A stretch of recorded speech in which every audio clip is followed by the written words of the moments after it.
What is going on, everybody? Welcome back to another episode of History with Bob Phillips. My previous few videos were really fun to do, but they featured more political commentary than anything else. And I've wanted to react to a video from the American Battlefield Trust for the longest time. So today, guys, I'm going to be reacting to Fredericksburg, the animated battle map from the American Battlefield Trust. The American Battlefield Trust, in my opinion, is one of the greatest sources to go to for information about the American Civil War. They also do a lot for conservation and preservation of historic sites for the Civil War. Actually, not even just for the Civil War, but for the War of 1812, for the Revolutionary War. These people do really great work to preserve our history, so you should really check them out and really give them some support. And today we're going to be reacting to their Battle of Fredericksburg video, so I'm really excited for this. Fredericksburg, in my opinion, is one of the more fascinating battles in the American Civil War.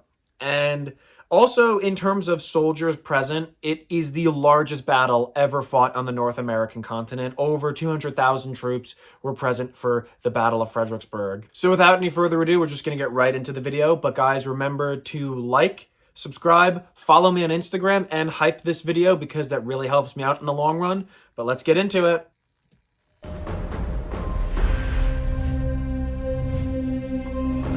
I love their opening music. It's so inspiring. It's so powerful. It sounds epic.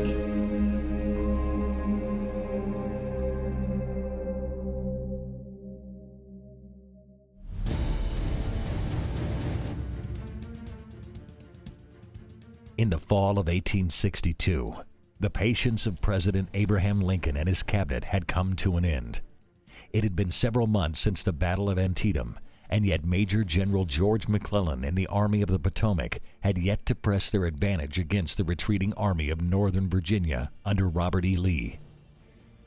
On November 7, 1862, Lincoln removed the popular McClellan and replaced him with Major General Ambrose Burnside.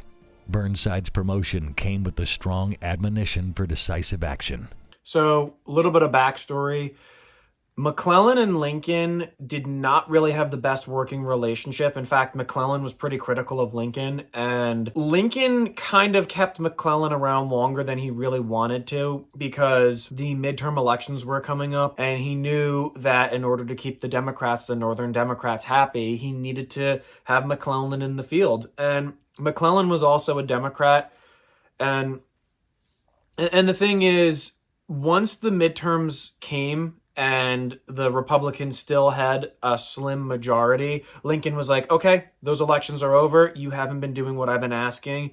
You didn't follow up Antietam with decisive action. I'm replacing you. And McClellan was extremely popular with his soldiers. In fact, McClellan, it was thought that the troops were going to mutiny when he was replaced, but he really wasn't. And Ambrose Burnside and McClellan were friends, but their relationship kind of deteriorated after Antietam. And when McClellan was replaced and Burnside was promoted, it caused a lot of mixed feelings, especially Burnside himself. In fact, Burnside didn't think he was up for the job. And it's been said that when he found out that he was going to be the leader of the Army of the Potomac, he wept.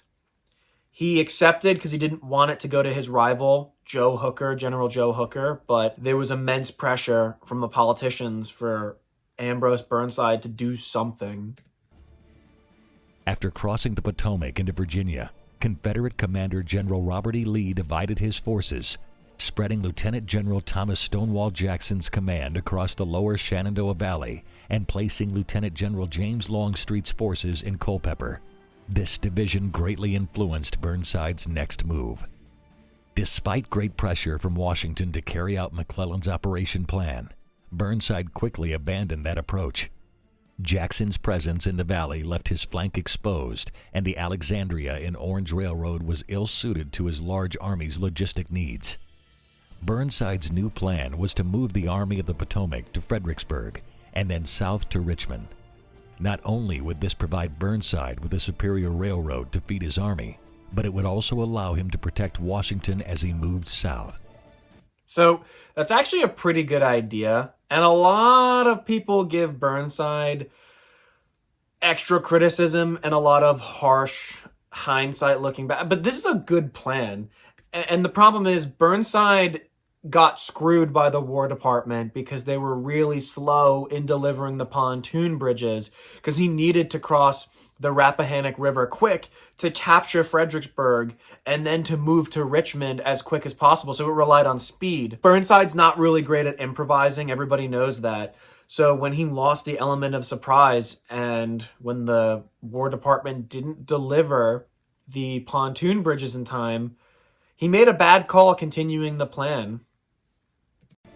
Burnside's new plan relied upon speed and deception. His army would feign a movement towards Culpeper Courthouse and then quickly march to Fredericksburg.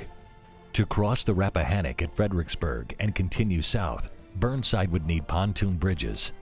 Burnside telegraphed the War Department requesting the pontoons that were currently on the Potomac River above Washington to be sent to Fredericksburg. On November 15th, the Army of the Potomac pulled out of its camps and headed toward Fredericksburg. Timely availability of the pontoon bridges was essential to the Union plan. Exactly. On November 12th, the pontoon boats left Berlin, Maryland, and headed towards Fredericksburg. The Army of the Potomac began its march to Fredericksburg on November 15th. The Confederates, unsure of Burnside... So if you actually see on the map, there's like troops at Fredericksburg, Confederate 1,000, Union 0. You could just see that there are Confederates in the city, and those bridges are moving painfully slow. And by the time that the element of surprise is lifted and the Confederates get wind of what Burnside is actually going to do, he's amassing his forces at Fredericksburg, it just gives Lee more time to defend the city. So speed really was essential to this plan. Burnside's intentions remained in place. With Burnside's army now amassing opposite Fredericksburg, the critical pontoons were nowhere to be found. Now 37,000 Union troops. 37,000 Union troops are around Fredericksburg and only 1,000 Confederates. Had those bridges got there quick, it's over. Terrible weather had combined to slow the arrival of the river bridges. Burnside's army would have to wait and wait. November 18th, Longstreet's Confederates departed Culpeper and began their march to Fredericksburg. By the 21st of November, Confederates under General Stonewall Jackson moved out of the Shenandoah Valley en route to Fredericksburg, as Longstreet arrived on the outskirts of Fredericksburg and deployed on the heights west of town. Still without the missing pontoons, Burnside's army of 137,000 would sit idle across the Rappahannock, while 4,000 Confederates began to prepare their defensive positions. So this is the problem. If your army is sitting idly on the other side of the river while the Confederates are preparing their positions, you really got nothing. And then another major problem is in Washington, the politicians and the administrations are pressing Burnside to do something, do something, do something. We've already established that Ambrose Burnside is not very good at improvising. So the element of surprise is clearly lost, though he still has the numerical advantage, because as of right now, it says 137,000 Union troops, 44,000 Confederate troops. That's a pretty large number in terms of who's outnumbered. But the administration kept pressing Burnside, and he's like, no, this plan, it could work. And then finally, when the bridges arrive and he loses the element of surprise, he's like, I kind of have to go through with it, even though he really shouldn't have. On November 27th, 10 days behind schedule, the pontoons finally arrived. Yeah, it's not good. Burnside's delays would allow time for Stonewall Jackson's Second Corps to reach Fredericksburg, and by December 1st, double the number of troops that would oppose the Union attack. With all semblance of surprise now lost, on December 9th, Burnside issued new orders. Rather than flank the Confederate forces, Burnside would use his superior numbers to drive through the city of Fredericksburg itself. Burnside's plan called for the army to cross the Rappahannock River at 3 places. Throughout the evening of December 10th, the Union Army prepared to cross the Rappahannock and assault Fredericksburg. Again, I can't stress this enough. On the eve of the battle, 80,000 Confederate troops, 137,000 Union troops. That is well over 200,000 soldiers. This is easily the largest battle in terms of soldiers ever fought on the North American continent. Also, the Battle of Fredericksburg featured the first urban combat, or the first major urban combat of the American Civil War. And the way the first day of the battle unfolds is actually really, really cool. I hope they touch on that, but we're going for the river crossing, which is another really interesting thing they do in this battle. Here we go, crossing the Rappahannock. Before the Army of the Potomac lay Fredericksburg, Virginia, a colonial town once the home of George Washington, James Monroe, and John Paul Jones. Unfortunately for its 5,000 residents, Fredericksburg was about to be plunged into the terrible storm of battle. If I'm not mistaken, the population of Fredericksburg didn't actually surpass its pre-Civil War numbers, I think until like 100 years later, give or take, because the Battle of Fredericksburg was actually very destructive to the city itself. And it's also a very historic city outside of the American Civil War. As it has been established, George Washington, Monroe, they've all had presence there. And there's this really, really awesome colonial plantation estate called Chatham, which you could see the city of Fredericksburg and you could see the Rappahannock River. It was where Ambrose Burnside set up his headquarters, and a lot of dignified people had stayed at Chatham, like Thomas Jefferson. So Fredericksburg isn't just some run-of-the-mill city. It's very significant to the American identity. With more than 200,000 Union and Confederate soldiers massed on their doorsteps, most of the inhabitants of Fredericksburg would abandon their homes before the battle. Smart move. Shortly after midnight, engineering units of the Army of the Potomac, under cover of darkness and fog, would slide their pontoons down to the three river crossings. In the town, Brigadier General William Barksdale's 1,800 Mississippians readied for the Union assault. His troops were to simply delay the Union movement and then return to the Confederate lines. But Barksdale had other ideas. With dawn now approaching and the sounds of bridge construction now clear to all, Barksdale's command opens fire on the Union engineers on the river. For several hours, the exposed Union engineers would try to complete their bridges, but the accurate rifle fire from the city was just too much. Beginning at 9 a.m., the Army of the Potomac would use its 183 cannon to pound the city of Fredericksburg.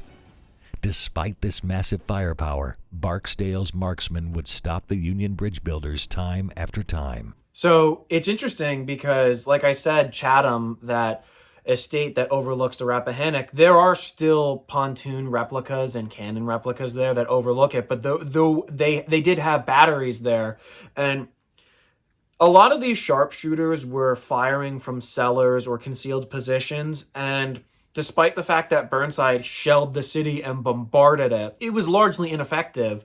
And these sharpshooters, as was already discussed, it didn't really impede upon them, and they kept up their fire.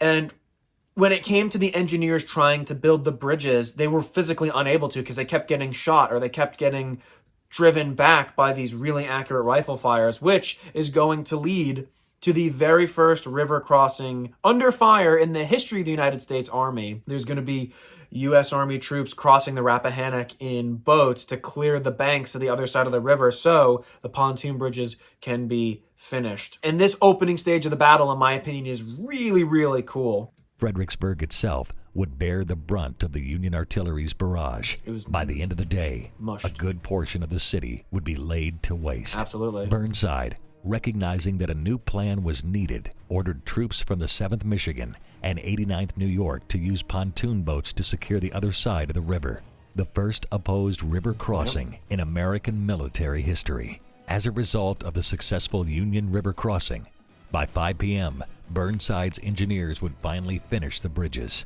Meanwhile, Barksdale's small command, rather than return to the safety of the Confederate lines, had decided to put up a fight from the cellars, narrow alleys, and brick-lined homes.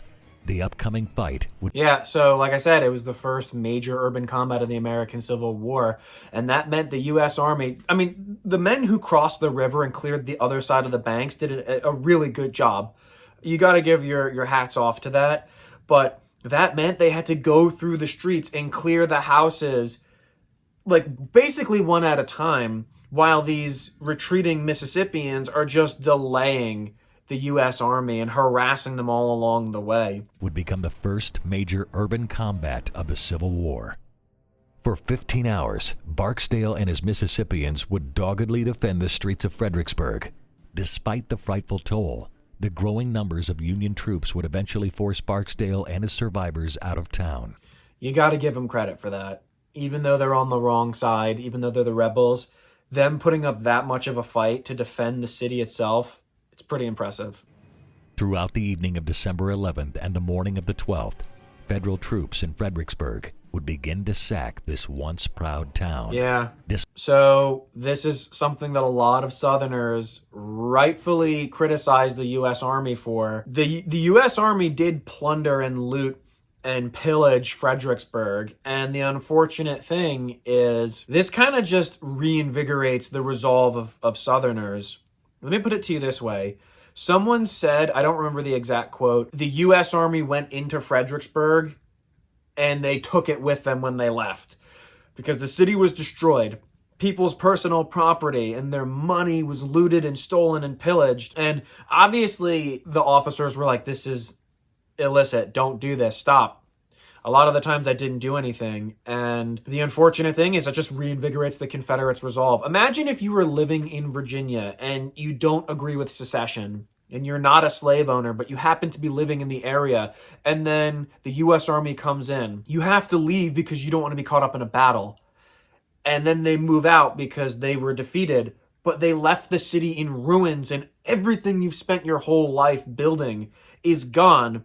You're going to be thinking, if they come back, it could be worse.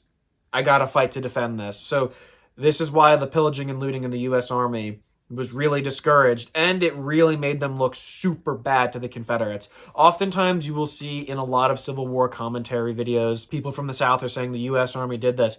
That's true. There were a lot of instances in the Civil War where the U.S. Army pillaged, raided, and destroyed private property. Despite orders to stop, Federal troops would accelerate their looting of the homes and businesses on the 12th. Yep. At sunrise on December 12th, Burnside pushed his army across the 3 pontoon bridges and into their positions for the upcoming attack. Robert E. Lee used this time to solidify his defensive lines in the heights above the town. Burnside solidified his plan of attack, issuing written orders to subordinates. Sumner and his right Grand Division would pin the Confederate right, while Franklin's left Grand Division would smash and roll up the Confederate left.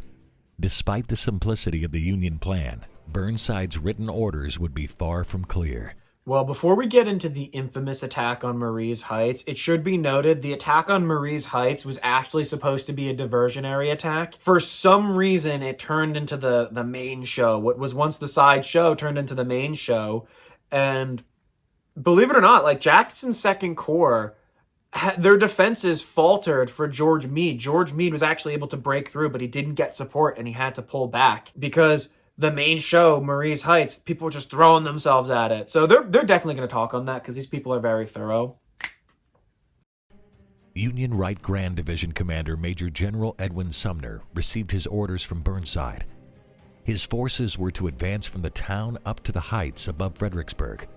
From there, he would pin the Confederates while Franklin's forces to the south rolled up the rebel army. At 10 a.m., the distant boom of Pelham's guns echoing up from the south, Sumner knew it was time to advance. His first move would be to order Major General Couch and the 2nd Corps forward to Marye's Heights. Couch ordered Brigadier General Blinky French to take Marye's Heights. French advanced his division out of Fredericksburg.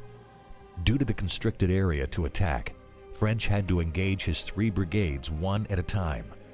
This is a really bad mistake because Marye's Heights was defended by what Alexander Porter referred to as an immense amount of firepower that not even a chicken could survive on that battlefield. Because you have the Heights, which had a lot of artillery, a lot of ordnance, heavy guns, and then there was a sunken road that was protected by a stone wall where the infantry could line up. And there were a lot of men down there. And the firepower was so intense because you're behind a stone wall. You have the advantage of an enemy coming at you in the open while they have to survive the bombardment from the artillery above. And then you and your men can keep firing on them. You got the man in front. He fires his musket. He trades it off. The guy behind him's reloading, hands of a fresh one. And it just continues all day. There's an estimate that says there were 1,000 casualties per hour during the attack at Marie's Heights. And I mean, the Napoleonic tactics of the day dictated that you would need roughly 3 men attacking to dislodge 1 defender. But Fredericksburg is one of the most lopsided battles in the American Civil War, largely because of Marie's Heights. First in line was Brigadier General Nathan Kimball.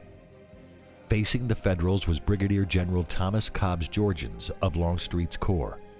Above Cobb's troops were the well-positioned batteries of the famed Washington artillery. The Confederate guns would command the entire Fredericksburg plain to their front. Longstreet's artillery chief would assure him that a chicken could not live on that field when we open on it. Alexander Porter. With French's attack now stopped, Brigadier General Winfield Scott Hancock's division pushed forward again 1 brigade at a time. After Zook's brigade met a similar fate, Hancock sent in his famed Irish Brigade. Brigadier General Thomas Meagher, whose troops had placed his name's actually pronounced Thomas Marr. But look, we have our Irish Brigade flag right there. And fun fact about the Irish Brigade is they actually made it the closest to the stone wall during the attack on Marie's Heights. If I'm not mistaken, they made it to about 40 yards from the wall. So even though the Irish Brigade did not break through, they put up a really heck of a fight, or they put up a hell of a fight, and they got pretty close to the wall. But the Irish Brigade, yeah, they distinguished themselves several times at a lot of major Civil War battles. And I don't really know how to speak Gaelic, but their battle cry, Faga Blah, clear the way, is awesome. We love the Irish Brigade here. Fresh boughs of boxwood in their hatbands stormed past the human remains of the previous attacks. The pattern of Union attack. Yeah, so if you see on the map that they are actually kind of like close to the wall itself, to the position, they made it further. No one's really going to advance past where the Irish Brigade had engaged the enemy. But also, if you notice, you'll see that the Union troops are advancing and then they're forming their lines to exchange shots with the Confederates, which really, it just puts them in an exposed position, and it increases the casualties. Honestly, I mean, in my opinion, once M. Roy Upton did that infamous charge where he switched the tactics up at Spotsylvania's courthouse, that this tactic was kind of no longer used as much. But just notice how they march up, form their battle lines, exchange shots, and once the casualties are too high, they have to pull back. For the sake of realism in that sort of defensive posture that the Confederates are taking, where they have the sunken road, which is kind of like a trench behind a stone wall,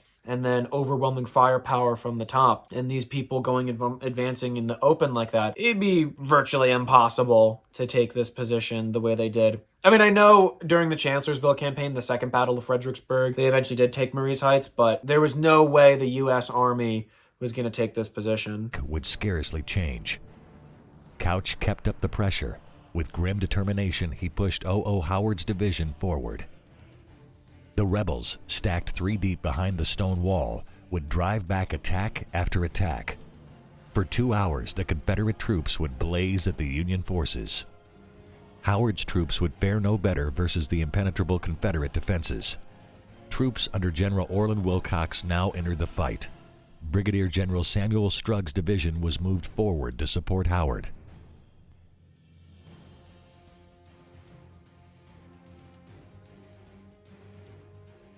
Despite the apparent slaughter, the Union plan demanded that pressure on the Confederate left be kept up. Burnside and Sumner would continue to feed ever more Union troops into the maelstrom. Which is insane. Brigadier Brigadier General Charles Griffin's division crossed the pontoons and hurried into the battle.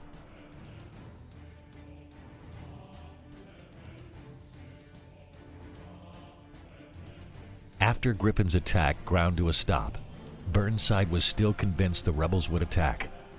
He orders Brigadier General Andrew A. Humphreys' Green Division into the battle. Leading his men into battle on horseback, Humphreys described himself feeling like a young girl of 16 at her first ball.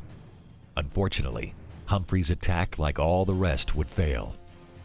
With the I don't know. I'm pretty sure if you're a 16-year-old girl going to a ball, you're not at risk of dying. But that's a pretty cool quote. But the fact that Burnside was convinced it was necessary to keep this up, to me, is insane. The sun beginning to set, Burnside was still convinced that ultimate victory was still within his grasp. Maybe one more assault would break the Confederate line. With that in mind, Colonel Rush Hawkins' brigade was sent forward. It would be the final assault of the day. The interesting thing about Ambrose Burnside is the casualties were so high, a lot of the Confederates couldn't believe that the U.S. Army was still throwing itself into the maelstrom, into this horrible carnage. But Ambrose Burnside, the next day, was determined to keep it up, and he wanted to lead his old corps personally to attack the stone wall, to attack Marye's Heights. Because when Burnside was promoted to the commander of the Army of the Potomac, he used to be in command of the 9th Corps, and he thought, maybe I should just lead them into battle personally, my old corps, and he had to be talked out of it because that was a really, really bad idea. Over the preceding 6 hours, the Right Grand Division had bludgeoned itself in front of the stone wall. 7,500 of its dead and wounded soldiers littered the ground before Marye's Heights. On the other side of the wall, the Southern Command was beginning to understand the magnitude of their lopsided victory. 5,000 determined rebels had held back an entire army. Their 1,000 casualties would pale in comparison to the federal toll. As the sound of battle faded, a new, more horrifying sound filled the night air. The cries of the wounded and dying, trapped between the two lines. So this is going to be talking about the Angel of Marye's Heights, Richard Rowland Kirkland, who was a sergeant, and he couldn't bear the screams and the sounds of pain from his fellow men on the other side of the wall. So he asked for permission if he could go and give them aid and give them water. And he was told, not a good idea, because once you leave over the protection of the wall, we can't help you. You're on your own. Initially, the U.S. Army soldiers thought he was actually looting the dead bodies, but when they realized what he was doing, they held their fire and they let him continue. But yeah, this the man of the Angel of Marye's Heights, this guy's a hero, Richard Rowland Kirkland. If you actually go to the battlefield of Fredericksburg, they have one section of the stone wall, the sunken road, that is actually not rebuilt, and it's not a reproduction. It's the witness of the battle. It actually is the original piece. And then very close to that, you could see the statue of Marye's Heights, which is right there. It's incredible. If you have a chance to go to the battlefield or the National Park battlefield of Fredericksburg, you really need to, because their visitor center is awesome. They have an incredible movie they can play for you, narrated by James Earl Jones. Even though the city, it's still like a modern city, there are still historic sites that are dedicated to battlefield preservation, and this is one such area. The mournful pleas were just too much for Richard Kirkland, a soldier from South Carolina, to take. Risking his own life, Kirkland would bound over the stone wall in search of those to help. The Angel of Marye's Heights would be cheered by both sides as he brought water to the wounded and dying Federals.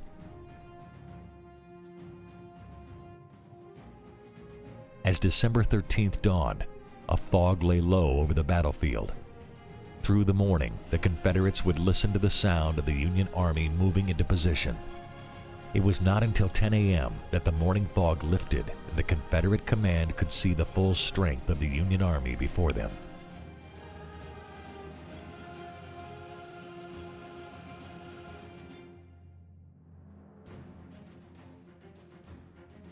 The chief of the Stuart Horse Artillery, Major John Pelham, begged to advance one of his guns ahead of the line to flank the Yankees. Quietly, his crew unlimbered their gun at what would become known as Pelham's Corner. When Pelham was satisfied with his position, he gave the order to fire. It is now 10 a.m. and the battle has begun.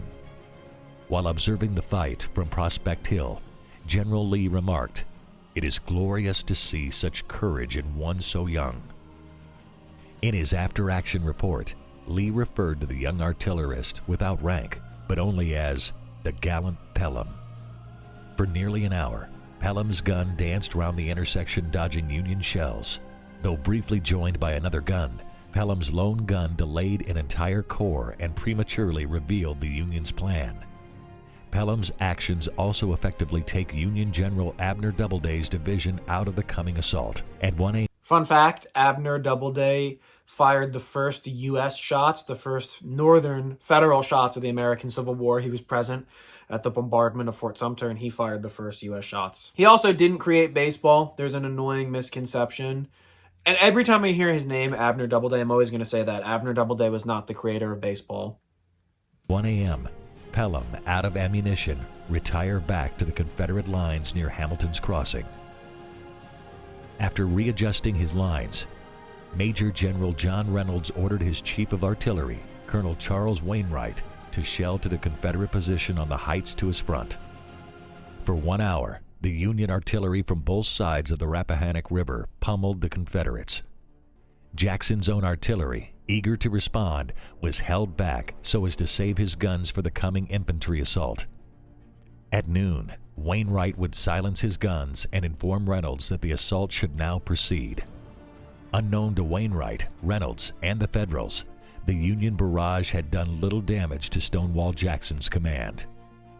After deciding that the Confederate line had been softened up, Reynolds orders General George Meade's and John Gibbon's division to move forward. General Abner Doubleday's 6,000-man division is ordered to guard the flank, which had been threatened by Pelham's lone gun.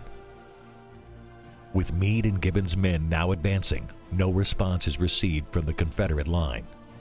Only once the Federals reach a point 800 yards from the southern line does Jackson respond with all his massed artillery.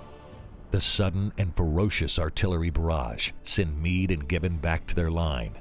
Clearly, the Confederates are far from softened up. Clearly.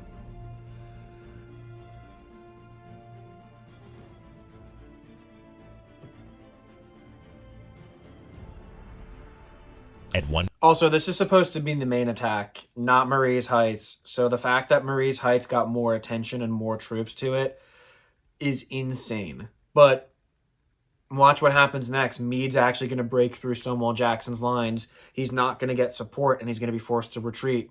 Thus, the whole battle was kind of just, I don't want to say a waste, but you just squandered a massive opportunity and you blew it. You blew it. At 1 p.m., Meade's division renews the attack. As fate would have it, the Confederates had a gap in their line, a swampy area that was considered impassable, and Meade's division headed straight for the unseen vulnerability. How often does that happen in war? It's impassable and then the army penetrates through there. Meade breaks through the gap in the Confederate line and begins to roll up the Confederates. To stabilize his threatened line, Jackson orders his deep reserves forward to counterattack Meade's unsupported troops. The attack on Meade succeeds, and the Union forces are driven back. Colonel Edmund Atkinson's Georgia Brigade follows the broken Union lines beyond the railroad embankment.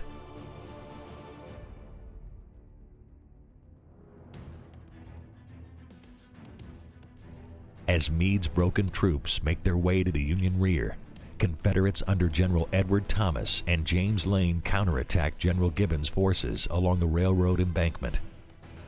Gibbon's command, like Meade's, is unsupported and is overcome by the Confederate attack.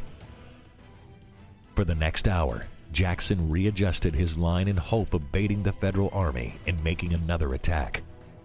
After that failed, he decided he would attack himself. But a combination of the deepening darkness and the strength of the Union artillery persuaded Jackson that an attack now would be folly. The fighting at Prospect Hill and the Slaughter Pen Farm would come to a close at nightfall. For the next 2 days, December 14th and 16th, the Confederates expected the Northerners to renew their attacks. But under the cover of darkness and rain, Burnside slipped his army back across the Rappahannock River, and the Battle of Fredericksburg was over.